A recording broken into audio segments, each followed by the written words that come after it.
जय हिंद दोस्तों, नए इन्फॉर्मेटिव वीडियो में आपका स्वागत है। दोस्तों, हम आज इस वीडियो में सीनियर सिटीजन फिक्स्ड डिपॉजिट का जितने सारे बैंक है, मेजर बैंक इंडिया में, उसका रेट ऑफ रिटर्न क्या चल रहा है और आपके लिए कौन सा बैंक बेनिफिशियल होगा। तो इस वीडियो को लास्ट तक बने रहिएगा और सारे बैंकों का मैं रेट लेके आया हूँ इस वीडियो में। तो सारे बैंकों का हम एक-एक करके हर बैंक में क्या रेट चल रहा है वो भी हम डिस्कस करेंगे। तो सबसे पहले दोस्तों, हमारे चैनल पर नए हैं तो लाइक या सब्सक्राइब जरूर करें, क्योंकि मैं अपने चैनल पर बैंकिंग फाइनेंस से रिलेटेड सारा जो भी अपडेट न्यू नोटिफिकेशन होता है वो मेरे चैनल पे आपको वीडियो देखने को मिल जाएगा। तो चलिए वीडियो को स्टार्ट करते हैं। तो दोस्तों, जैसे ही आपको पता है कि जो फिक्स्ड डिपॉजिट है, जो सबसे सेफ इन्वेस्टमेंट होता है, जो कि आपको कभी भी मार्केट कुछ भी हो, उस पे कोई फ़र्क नहीं पड़ता, आपको फिक्स रेट लिख के आ जाता है आपके बॉन्ड पे, वही रेट ऑफ रिटर्न मिलता है मार्केट में, कुछ भी हो कोई फ़र्क नहीं पड़ता।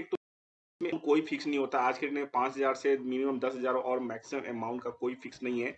और जहाँ तक टेन्योर की बात करें तो 7 दिन से लेके 10 साल तक के लिए आप फिक्स्ड डिपॉजिट आप बुक कर सकते हैं। प्रीमेच्योर विथड्रॉल का इसका कोई सीन है, आज के डेट में अगर मान लो कि आपने पैसे आप एफडी में डाल दिया, कभी भी ज़रूरत है तो आप पार्शली विथड्रॉल कर सकते हैं या उसको मैच्योर करवा सकते हैं। उसमें नॉमिनल सा पेनल्टी 1% का लगता है, जो भी आपका इंटरेस्ट आपने गेन किया है, उस पे आपको 1% का पेनल्टी लग जाएगा। या मान लीजिए कि आपकी अगर एफडी पड़ा हुआ है, आपको पैसे की ज़रूरत है, तो आप करा के लोन अगेंस्ट एफडी भी आप ले सकते हैं, ये भी आपको बेनिफिट मिल जाता है। नॉमिनेशन फैसिलिटी, मान लीजिए कि आप सीनियर सिटीज़न हैं और आपको अपने फैमिली मेंबर के नाम से पैसे डिस्ट्रीब्यूट करना है, तो उसमें आप एवरी एफडी में नॉमिनी अलग-अलग आप दे सकते हैं, ये फैसिलिटी मिल जाता है। ऑटोमेटिक रिन्यूअल का फैसिलिटी होता है कि आपने एक बार एफडी बनाई है, तो बार-बार आपको बैंक जाने की ज़रूरत नहीं है। ये एफडी में आपको ये बेनिफिट मिल जाता है। तो एफडी में बहुत सारे हैं जो इसके के बेनिफिट, जो जितने फीचर्स हैं, वो बेनिफिट देखिए। जो सीनियर सिटीज़न का जो रेंज है, थोड़े टाइम के लिए भी आप एफडी बना सकते हैं, वो आपके लिए बेस्ट ऑप्शन है। और इसमें कभी लॉस के चांसेस नहीं होता है। और बैंक इसमें 25 से 65 पैसे तक का, हर बैंक का अलग-अलग होता है। जो ज़्यादा, जो नॉर्मल रेट से सीनियर सिटीजन का रेट जो है, उससे 65% जो पैसा है वो अधिक होता है। कैलकुलेशन होता है वो कंपाउंडिंग बेसिस पे भी होता है, क्वार्टरली बेसिस पे भी होता है, और इसके अंदर में एनुअल बेसिस पे भी ले सकते हैं। आप चाहे तो इसको, आप चाहे तो क्वार्टरली आप पैसे इंटरेस्ट भी आप ले सकते हैं, जिससे आप अपना खर्चा के रूप में आप इसको यूज़ कर सकते हैं। इसके अंदर 2 एफडी बुक कर सकते हैं, 5 साल के लिए बुक कर सकते हैं, जिसका मान लीजिए कि अगर टैक्स सेवर एफडी भी आप बना सकते हैं सीनियर सिटीजन में, जो कि आपको एटीसी में भी आपको काम आएगा। 1.5 लाख रुपए तक की आपको इसमें सेविंग मिल जाएगी। इसमें बल्क डिपॉजिट फैसिलिटी है, इसमें 2 करोड़ तक की आप एफडी कर सकते हैं ईज़िली। उसके अलावा बल्क डिपॉजिट में भी आप जा सकते हैं, वो अलग-अलग रेट है, उसमें आपको बैंक से डिस्कस करना पड़ेगा। तो आज 2024 में जुलाई के अंदर में जो बैंकों का रेट है, वो रेट चार्ट मैं बता देता हूँ आपको। अगर आप इसमें जाते हैं 1 से 2 साल के लिए, तो आपको 7% का रेट मिल जाता है। अगर यही आप 2 से 3 साल में जाएँगे एसबीआई में, तो 7.25 का मिल जाएगा।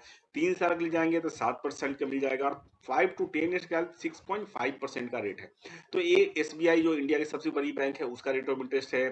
पीएनबी में देखें तो 7.6% 1 से 2 साल के लिए मिल जाता है आपको। 2 से 3 साल के लिए 7.8%, और 3 इयर्स के लिए 7.30%, और 5 टू 10 इयर्स के लिए जाते हैं तो 7.3% मिल जाता है। तो पीएनबी में एसबीआई से 5 टू 10 इयर्स में देखें तो ज़्यादा रेट ऑफ इंटरेस्ट है।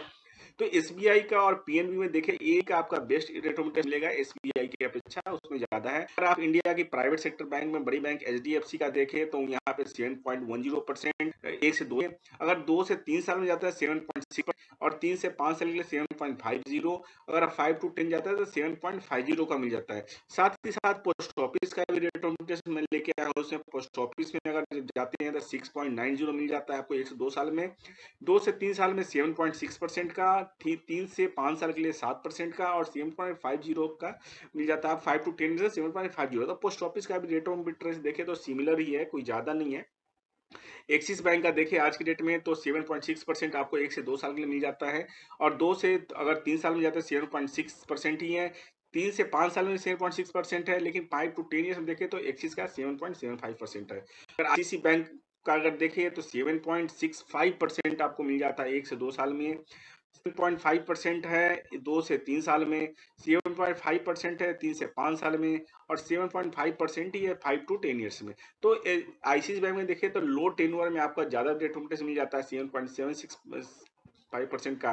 बैंक ऑफ बड़ौदा में भी देखें तो 7.35% का आपको 1 से 2 साल में मिल जाता है, 7.75% का, 7.15% 3 से 5 साल के लिए, और 5 टू 10 ईयर्स में जाते हैं तो 7.5 ईयर्स का। और केनरा बैंक जो, तो ये पूरा बैंकों का चार्ट अगर देखें तो कोटक महिंद्रा बैंक का आप देख लीजिए एक बार 7.70%, 7.765%, 7.60, 6.5।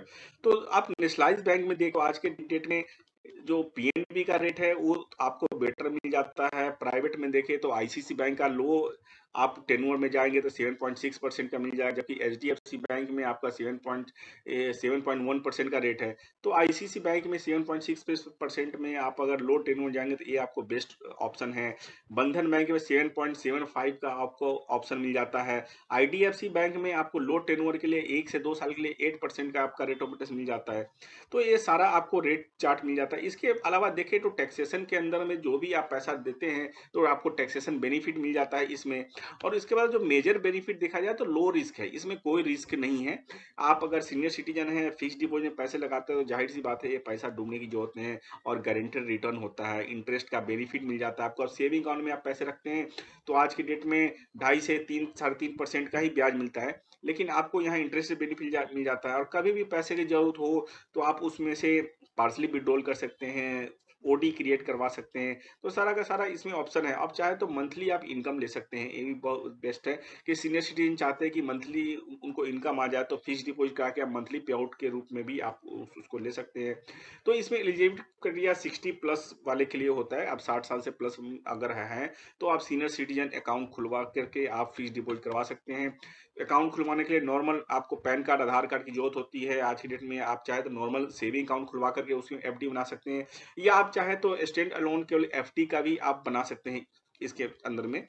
तो कहीं आप अकाउंट नहीं खुलवाना चाहते हैं, आपको एफडी का रेट बनना, तो केवल एफडी अकाउंट भी आप खुलवा सकते हैं। तो दोस्तों आशा करता हूँ ये वीडियो बहुत ज्यादा इन्फॉर्मेटिव है, लाइक और शेयर जरूर करें। Thank you very much.